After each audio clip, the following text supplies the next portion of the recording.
Chapter kali ini kita akan menceritakan Shifuyu, bagaimana dia bisa menjadi geng Tokyo Manji. Skin menceritakan tentang masa-masa sekolah Shifuyu. Di awal ajaran baru, terlihat para siswa sedang mengikuti upacara. Di tempat lain, ada seseorang yang sedang berkelahi, dan ternyata adalah Shifuyu. Dan dia memenangkan perkelahian itu. Setelah berkelahi, dia berjalan menuju kelasnya. Teman-temannya sangat mengagumi Shifuyu. Shifuyu berkata, "Senior-senior kita hanyalah orang-orang lemah. Itulah kenapa tidak ada yang mempedulikan mereka." Salah satu teman Shifuyu memberitahu ada berita besar. Ada anak kelas 3 yang tidak diluluskan. Shifuyu kaget mendengarnya.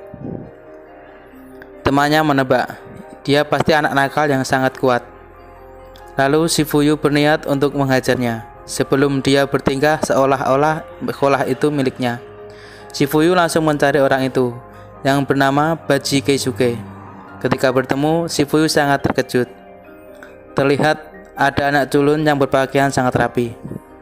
Dia sedang membaca buku. Shifuyu terkejut. Kenapa orang itu tidak diluluskan? Baji sedang belajar sendiri di kelas. Shifuyu mendatanginya dan memperkenalkan diri. Shifuyu menyebut nama panggilan Baji dengan Poindexter. Shifuyu menunjuk salah satu tulisannya yang ditulis Baji dan berkata, "Kau salah tulis tuh." Shifuyu bertanya, "Kenapa Baji berpakaian seperti itu?" Baji menjawab, "Aku tidak mau tidak lulus lagi, tidak mau membuat ibuku menangis." Lalu Shifuyu mengajarkan kepada Baji bagaimana cara menulis yang benar. Baji pun sangat senang dan berkata, "Kau ternyata orang yang baik." Shifuyu penasaran apa yang sedang ditulis oleh Baji. Ternyata Baji menulis sebuah surat. Shifuyu mengajak Baji karena membuat surat untuk seseorang. Baji marah dan berkata, "Diam bodoh." Saat pulang sekolah, Shifuyu berjalan bersama teman-temannya. Dia penasaran dengan Baji. Akhirnya Shifuyu berpisah dengan teman-temannya. Terlihat ada geng motor yang sangat banyak. Geng motor itu mencegat Shifuyu dan berkata, "Kau pikir bisa lolos setelah mengajar salah satu bawahanku? Kau mengganggu kami dan hidupmu sudah berakhir. Aku akan mengajarimu cara sopan santun yang benar." Tapi Shifuyu malah mengajar orang itu dengan kepalanya. Orang itu kesakitan dan Shifuyu berkata, "Ups, maaf, aku tadi mau nunduk tapi kepalamu menghalangi." Mencegat dengan membawa 20 orang dan menyebut dirimu sebagai geng motor. Dasar lemah. Anggota geng motor itu sangat kesal dengan perkataan Shifuyu. Lalu mereka mulai mengajar Shifuyu. Terlihat bos geng motor itu membawa alat pel dan berniat untuk memukul Shifuyu. Lalu Baji datang dan berkata, "Keroyokan lawan satu orang dan menggunakan senjata, kau sangatlah cupu." Baji berkata kepada Shifuyu, "Suratku sudah terkirim. Sebagai ucapan terima kasih, kenapa tidak membiarkanku bergabung?" Shifuyu menjawab, "Ini bukanlah tempatmu." Lalu Baji tiba-tiba menghajar bos geng motor itu. Baji mengalahkan geng motor itu dengan 1 kali pukulan. Lalu dia memulai membuka kacamata dan berkata, "Kapten divisi pertama geng Tokyo Manji, Baji Keisuke." Baji mengalahkan mereka semua sendiri. Shifuyu terkejut melihat itu semua. Baji berkata kepada geng motor itu, "Di geng kami, kalau salah satu teman kami terluka, kami akan menginjak-injak geng apapun yang melakukannya. Jadi ingat dengan benar, dia adalah temanku. Kalau kalian macam-macam lagi, kami akan menyapu bersih geng motor kalian." Shifuyu sangat terkagum dengan Baji. Baji berkata, "Kau suka peyang yakisoba?" Dan Shifuyu menjawab, "Ya." Shifuyu berkata dalam hati, "Orang yang pertama aku segani adalah dia." Lalu Baji memberitahu tempat tinggalnya. Ternyata mereka tinggal di lingkungan yang sama. Shifuyu berkata, "Dia adalah orang pertama yang kuanggap keren, dan orang pertama yang ingin aku ikuti." Baji berkata, "Kita hanya punya 1 peyang yakisoba. Ayo bagi 2." Skin berpindah. Takemichi sedang berada di sekolah Mitsuya. Mitsuya memanggilnya karena ada urusan. Lalu seseorang memanggil Takemichi. Orang itu adalah Peian. Takemichi terkejut. Ternyata Peian satu sekolahan dengan Mitsuya. Peian berkata, "Mitsuya lagi sibuk sekarang, jadi dia menyuruhku untuk menjemputmu."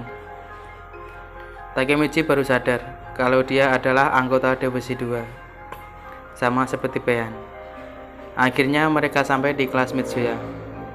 Seorang perempuan membuka pintu dan memarahi Peian karena ingin mengajak jalan ketua klub. Perempuan itu mengajak gaya pakaian Peian. Lalu Mitsuya datang dan menyapa Takemichi. Mitsuya menjelaskan pada perempuan itu kalau dia yang menyuruh Peian membawa Takemichi ke sini. Ternyata Mitsuya adalah ketua klub menjahit. Mitsuya menyuruh Takemichi untuk menunggu. Semuanya akan siap sebentar lagi. Takemichi berkata dalam hati, dia itu anggota geng motor, tapi dia juga tetap menjaga performa akademisnya. Mitsuya memang hebat. Takemichi bingung, apa yang sedang disiapkan Mitsuya, dan kenapa dia menyuruhnya datang kemari. Peian menjawab, ini tentang seragammu. Secara pribadi, Mitsuya sedang membuat seragam untukmu. Peian bertanya kepada Mitsuya, kau adalah salah satu pendirinya kan? Mitsuya menjawab, bagi kami, pakaian yang paling formal adalah seragam geng kami. Ini adalah caraku untuk menunjukkan rasa terima kasih kepada Takemichi karena sudah menyelamatkan Dragon dalam pertarungan 8 Maret. Dan untuk menyadarkan kami ketika Halloween berdarah. Jadi aku sangat ingin memastikan bahwa akulah yang membuat seragammu. Lalu Takemichi berterima kasih kepada Mitsuya. Seragamnya sudah selesai, silahkan dicoba Takemichi. Baiklah, aku tak sabar menunggu pertemuan besok. Waktu pertemuan pun terjadi. Semua anggota Toman berkumpul. Takemichi merasa bersemangat. Mitsuya berkata, inilah saatnya untuk debutmu. Terlihat para kapten anggota skuad. Dragon melihat Takemichi yang sudah mengenakan seragam. Semua orang memperhatikan Takemichi. Misaki terlihat tidak senang, dan Dragon tersenyum sangat lebar. Bajumu gak cocok banget. Takemichi menjawab, benar kan? Rasanya seperti bukan diriku. Dragon berkata, selamat datang di geng Tokyo Manji. Takemichi mengucapkan terima kasih banyak. Pertemuannya akan dimulai. Dragon berkata, pertemuan ini sangat penting untukmu, jadi persiapkan dirimu. Terlihat Maggie sudah datang di tempat pertemuan, dan ada seseorang yang memakai Valhalla. Semua anggota teman terkejut melihatnya. Ternyata orang itu adalah Hanma. Lalu Shifuyu juga ada di dekat Maggie. Takemichi terkejut melihat Hanma dan Shifuyu. Dragon berkata, pertemuan hari ini akan menjadi pertemuan yang cukup berbeda. Kita bertemu di sini untuk mengakhiri Halloween berdarah. Semua anggota Toman bertanya-tanya, kenapa Hanma ada di sini? Takemichi berkata dalam hati, ku dengar Maiki mau menyampaikan sesuatu yang penting padaku pada rapat ini, tapi apa yang terjadi? Mengapa ada Shifuyu dan Hanma? Maiki berkata kepada anggota Toman, Halloween berdarah, Valhalla melawan Toman. Meskipun kita kalah jumlah, kalian semua sanggup bertahan dan membawa kemenangan untuk kita. Hanma, wakil pemimpin geng yang kita kalahkan, ada pesan yang ingin disampaikan terkait Valhalla. Lalu Hanma berbicara kepada anggota Toman. Valhalla tidak pernah memiliki ketua. Maka dari itu, setelah kekalahan kami akan bergabung di bawah bendera Toman. Valhalla sekarang beraliansi dengan geng Tokyo Manji. Takemichi dan anggota Toman lainnya sangat terkejut mendengarnya. Tapi anggota Toman sangat senang karena Toman bertambah besar. Takemichi berpikir, kalau mereka bergabung dengan kita, itu sama saja seperti penggabungan kedua geng. Maiki tidak membunuh Kazutora. Saat Halloween berdarah, Toman menang, namun tiba-tiba Hanma berteriak, seseorang membantu menggabungkan kedua geng. Berkat bantuannya, semua ini bisa terjadi. Hanma menyuruh orang itu maju ke depan. Orang itu ternyata Kisaki Teta. Takemichi sangat terkejut. Kisaki? Dia mengingat perkataan Baji, kalau Kisaki lah musuh kita. Dia sekarang mengambil alih Toman. Sekarang Toman akan menjadi organisasi yang jahat.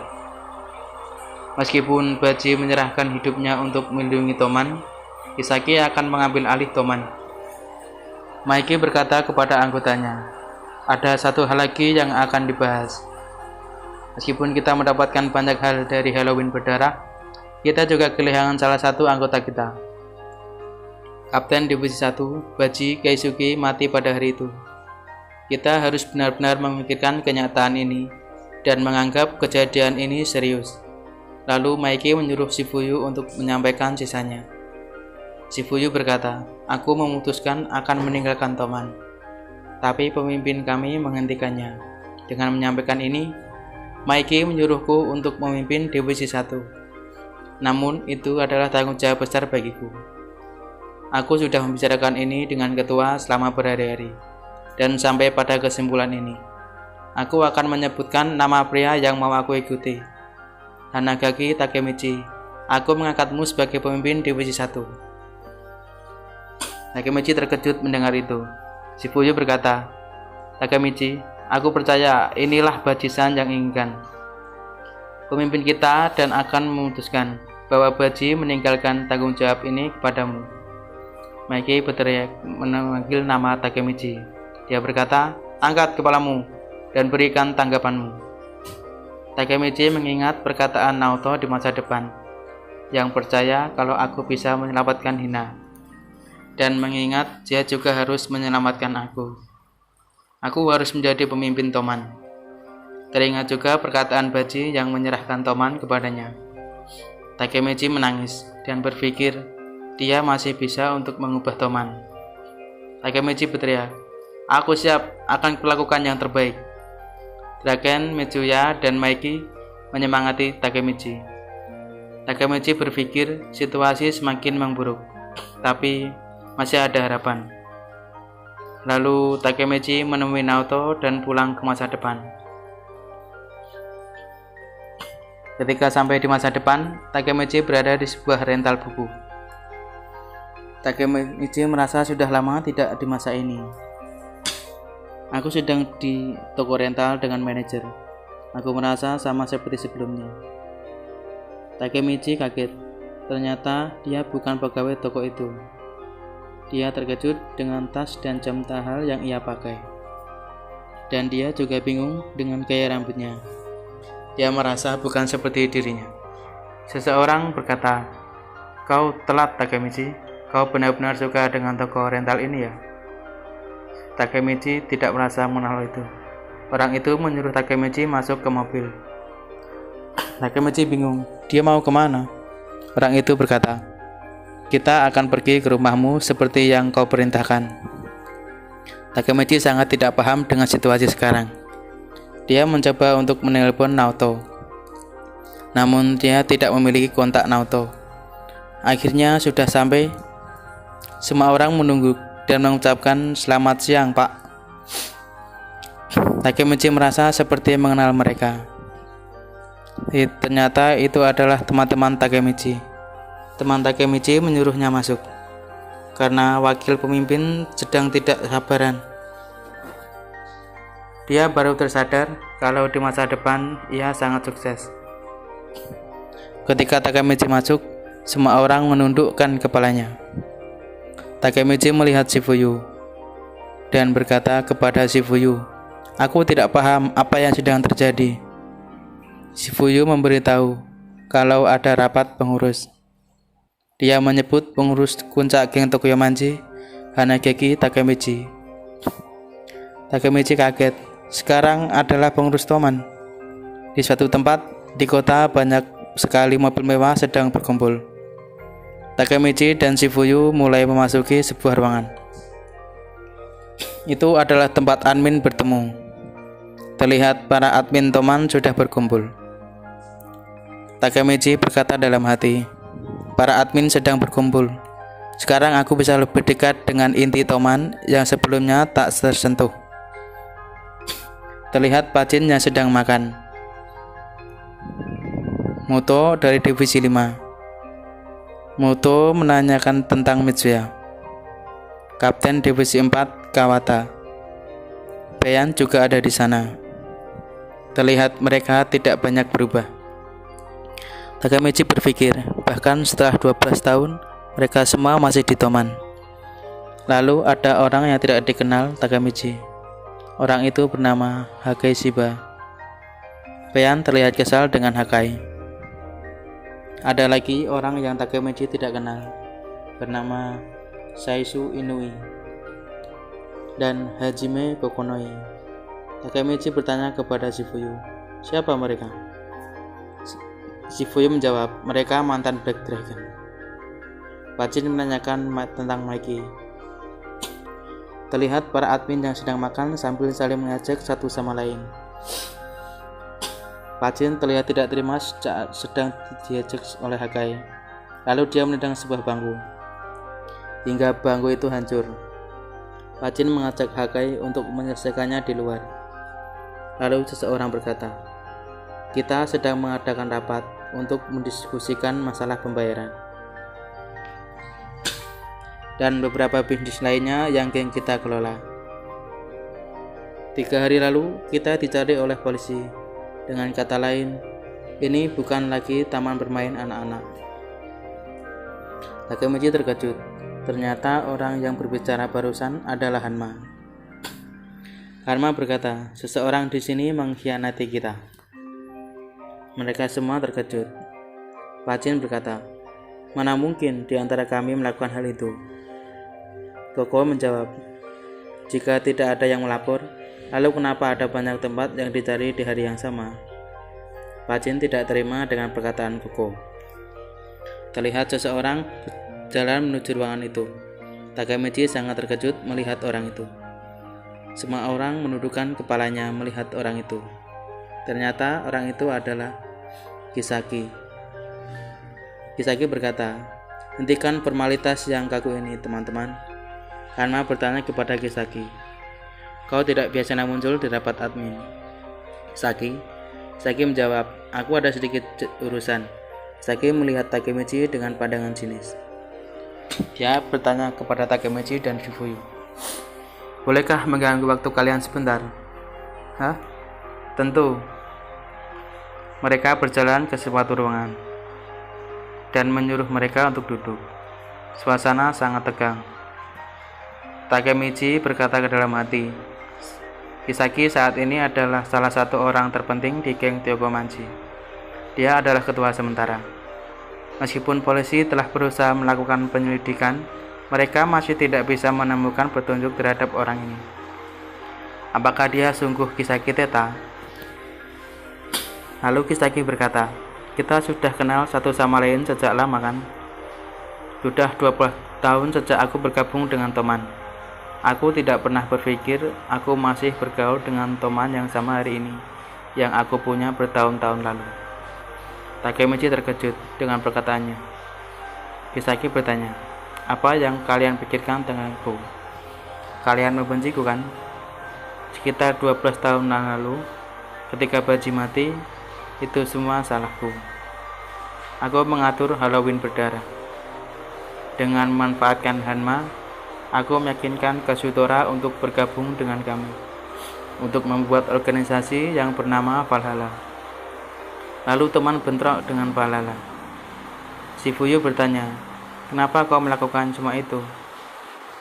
Kisaki menjawab, karena aku ingin kekuatan. Aku ingin mendapatkan sesuatu yang layak untuk dikagumi. Jika aku bisa menyelesaikan konflik itu, sebagian dari mereka akan tunduk padaku. Aku putus asa. Aku tidak tahu Baji akan berakhir mati. Aku bersungguh-sungguh, Shifuyu. Maafkan aku. Aku selalu ingin meminta maaf. Aku belajar setelah 12 tahun. Teman adalah hal terpenting. Takemichi bertanya, apa kau menyesali perbuatanmu saat itu? Kisaki menjawab, tidak pernah kulupakan, tidak satu hari pun. Kalian mungkin masih membenciku, tapi minumlah denganku kali ini saja. Mereka pun mulai bersulang dan minum bersama. Takemichi berkata dalam hati, "Mungkinkah ini masa depan yang sangat bagus?" Kisaki berkata, "Sudah lama aku tidak bersenang-senang seperti ini." Bolehkah aku mengatakan satu hal? Tadi aku mengatakan kalau aku tidak tahu Baji akan berakhir mati. Itu bohong. Aku memanfaatkan Kazutora untuk membunuh Baji. Takemichi dan Shifuyu terkejut mendengar hal itu. Tiba-tiba Takemichi merasa pusing dan pingsan. Ketika Takemichi tersadar, dia sudah terikat. Takemichi bingung. Apa yang sedang terjadi di sini? Dia berkata, "Apa-apaan ini?" Takemichi melihat Shifuyu yang sudah babak belur. Dia bertanya, "Kau kenapa babak belur?" Lalu Kisaki datang dan berbicara dengan Takemichi. Takemichi sadar kalau Kisaki pasti membiusnya. Kisaki berkata, "Shifuyu Matsuno, kau selalu jadi juri dalam delik. Kau selalu menyimpan dendam padaku sejak insiden 12 tahun lalu. Apa kau mencoba membalaskan dendam Baji Keisuke?" Lalu Kisaki menendang Shifuyu. Takemichi mencoba menghentikannya. Kisaki berkata, "Kaulah yang mengkhianati Toman, kan? Kau memilih alasan yang konyol untuk mengadu kepada polisi." Shifuyu menjawab, "Tidak, polisi hanya lepas kendali. Aku hanya mencoba mengeluarkanmu dari Toman. Toman menjadi busuk. Aku hanya ingin mengubah itu." Kisaki, seperti yang kau bilang, akulah pelakunya. Takemichi tidak ada sangkut pautnya dengan ini. Kisaki tidak percaya. Lalu ia berkata, "Aku telah memutuskan, entah dia terlibat atau tidak." Kisaki bertanya kepada Takemichi, "Kenapa kau bersikap seolah kau tidak ada hubungannya dengan semua ini?" Takemichi bingung. Lalu Kisaki menodongkan pistol ke kepalanya. Dan Kisaki menembak kaki Takemichi. Takemichi berteriak. Lalu Shifuyu berkata kepada Kisaki, "Sudah kubilang kalau Takemichi itu tidak ada hubungannya dengan semua ini. Dia tidak tahu apapun." Kisaki berkata, "Diamlah, kita teman, kan?" Lalu Kisaki menodongkan pistol ke kepala Shifuyu. Lalu Shifuyu berkata, "Takemichi, ini adalah kata-kata terakhirku. Banyak hal terjadi selama 12 tahun terakhir. Maiki menghilang, Raken juga dipidana mati. Sebelum aku mengetahuinya, aku terlibat dalam pelanggaran serius. Kita telah melewati banyak hal buruk, tapi jauh lebih buruk hati kita tidak berubah sedikit pun. Aku menitipkan kehendak Baji dan Toman kepadamu, teman." Lalu Kisaki menembak kepala Shifuyu. Shifuyu mati dan tergeletak di lantai. Takemichi menangis melihat Shifuyu. Kisaki berkata pada Takemichi, "Bagaimana rasanya membawa nasib Toman padamu? Jangan khawatir, aku akan membiarkanmu bergabung dengannya segera." Lalu Kisaki menodongkan pistolnya ke kepala Takemichi. Takemichi ketakutan. Kisaki bertanya, "Apa yang salah denganmu? Kau mau berakhir dengan wajah seperti itu? Inikah aslimu? Hah? Mengecewakan. Selamat tinggal, pahlawanku."